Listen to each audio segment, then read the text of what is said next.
fiance Lloyd and I came to Thailand about 2 weeks ago now, and there was a few things that I wish we knew before we were coming here. So this is our top 7 things we wish we knew before coming to Thailand in 2022.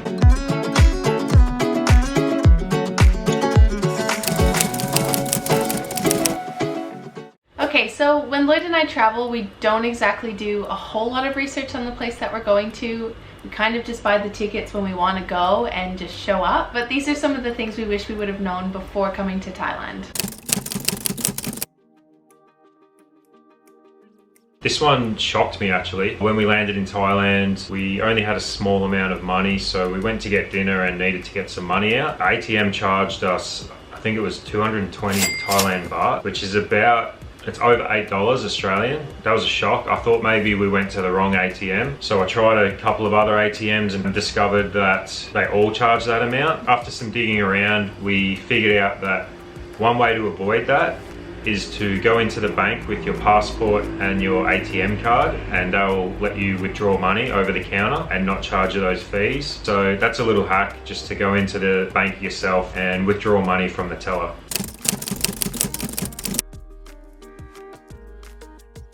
Number 2 is eSIM cards, which is something we've only just discovered thanks to today's video sponsor, Holafly. So if you're like me and you have no idea what an eSIM is, so basically it's a virtual SIM card that's already built into your smartphone. You do have to check on the Holafly website if your phone is compatible with their eSIMs, but most smartphones are. eSIMs are the best thing to have while traveling. Best way to stay connected without the data roaming charges or worrying about getting a phone bill that's unexpected. It's extremely easy to set up and purchase. All you need to do is jump over to the Holafly website and purchase the eSIM. You'll get sent a QR code right away. All you have to do is scan that QR code on your smartphone and follow the steps, and you'll have your eSIM already set up, ready to use in a new country. So as we said, we only just recently discovered Holafly and their eSIM, which is really handy because we've just come to Thailand, we've started using it. We're actually going to Vietnam next, then on to the Philippines, and who knows after that. But we actually purchased the Asia eSIM card, so we can use it in any country across Asia. So whenever we're arriving in a new country, we don't need to worry about purchasing a new SIM card. I wish we had have known this 6 months ago. I didn't have a clue what an eSIM was. When we landed in Bali 6 months ago, our flight was delayed by 2 hours, and we landed at about 11:30 at night. We had not much battery on our phones, no data.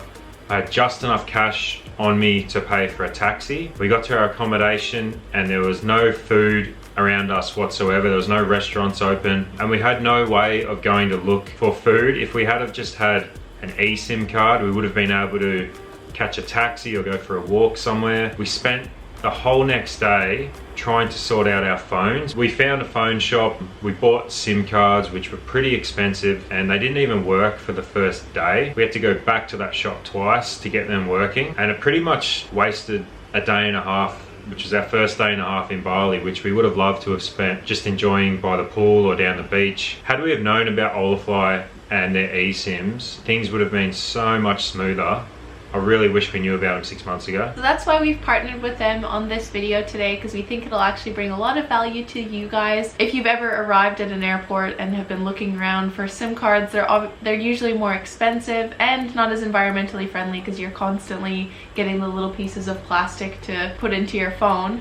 This is way more environmentally friendly as it's just downloaded directly into your phone, a lot more user friendly. So we do have a discount code for you guys today. You get 5% off your order if you use code Lloyd and Mandy or click the link in the description.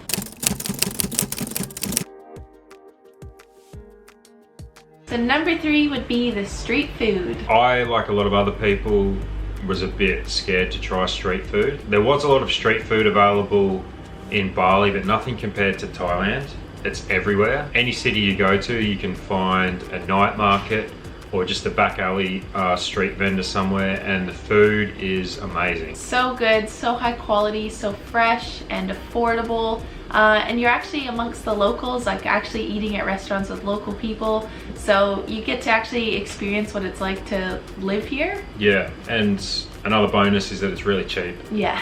Yeah, it's probably half the price of eating in a normal restaurant. Yeah, especially, and at the markets, the Thais know how to do a good market. Yeah. If you're in a city where they have a night market, make sure you go, because so many different food options of things that I've never heard of before that were really tasty. So yeah, make sure you check them out. Number 4 on the list is something we only just discovered. So in Thailand, there is basically the equivalent to Uber, which is called Grab. And you can get food delivered, you can get a taxi or a ride. It's basically just the same as Uber, but we were using that for a while until we discovered a much cheaper version, which is called Bolt. Thanks to one of our subscribers. Yes. Who DM'd us and let us know. So we've saved a ton of money in the last couple of weeks using the Bolt app. I would definitely recommend using the app. All you need is an email address and I think phone number to sign up. So you can download the app as soon as you get to Thailand and start using Bolt right away. We've been hooked up with these massive like buses that have sort of looked like the Vegas buses with like mirrors and lights and stuff in it. It's been super affordable and like a fun experience, and it's all to ourselves. Yeah, so like the way Bolt works is it'll access both private cars and available taxis as well sometimes. So that's why sometimes you get the option of going in like a big commercial taxi bus, and they were pretty luxurious too.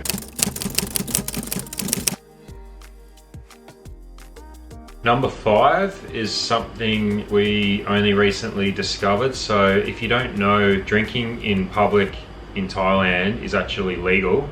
Although I wouldn't recommend just walking around with an open beer can anywhere. Yeah. But if you're at the markets or something like that, it's totally fine. There is one catch to that, which is that you cannot purchase alcohol between the hours of 2 p.m. and 5 p.m.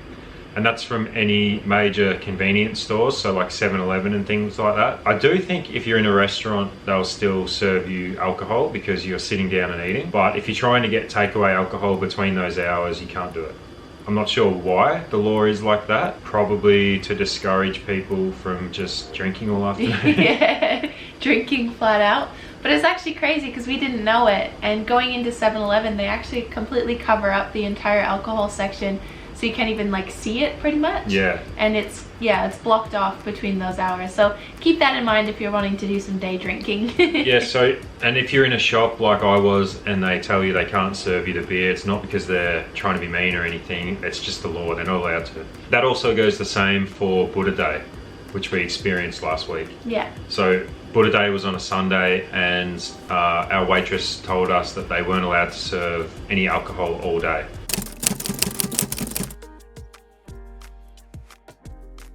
So number 6 is the transport. So transport, actually flying into Thailand was super simple. We found it in comparison to flying into Bali. Obviously things are starting to open up a lot. We pretty much just walked straight into Thailand. There was not really any queues. It's pretty simple to travel at the moment. Yeah, really straightforward. Yeah, and as well as that, getting anywhere around Thailand is super easy. So flights are really cheap, but there's also plenty of options like trains and buses, tuk-tuks. You can actually get an overnight train from Bangkok to Chiang Mai. There's overnight buses from Bangkok to a bunch of different cities, and they're all really cheap. So don't stress, you don't need to hire a car if you're over here or anything like that. You can get around using public transport really easy. We're actually taking a bus to, I think, Koh Phangan in the next few days, and then a ferry, and it's all booked online, really cheap and really easy.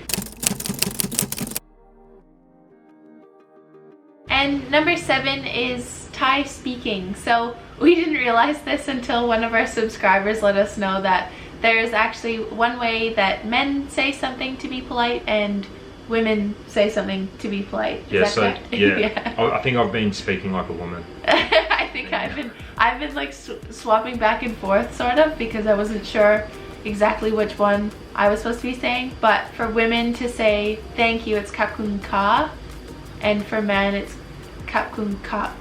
Yeah, something like that. Yeah. But I'll probably get made fun of for that.